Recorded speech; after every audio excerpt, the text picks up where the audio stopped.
Narito na ang PTV Balita ngayon. Patuloy na sinisiguro ni Pangulong Ferdinand R. Marcos Jr. na hindi ikalulugi ng mga lokal na magsasaka ang pagbebenta ng kanilang palay sa National Food Authority. Pagtitiyak ng punong ehekutibo, buo ang suporta ng kanyang administrasyon sa mga magsasaka upang mapalakas ang kanilang produksyon at kita.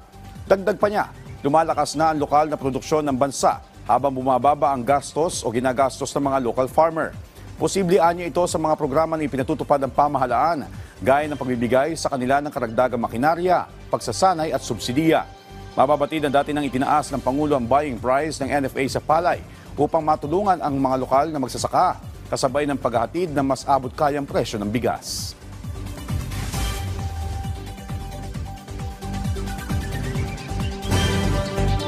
Sa ating lagay ng panahon, asahan pa rin ang kalat-kalat ng mga pag-uulan sa malaking bahagi ng Mindanao dahil sa epekto ng Intertropical Convergence Zone o ITCZ.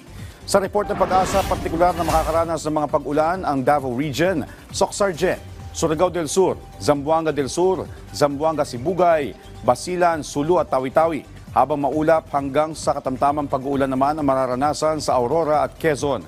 May tsansa rin ng mga pag-uulan sa Metro Manila sa mga susunod na oras dahil sa epekto ng easterlies at localized thunderstorm. At yan ang mga balita sa oras na ito. Para sa iba pang updates, follow at ilike kami sa aming social media platform sa @PTVPH. Ako po si Joshua Garcia para sa Pambansang TV sa Bagong Pilipinas.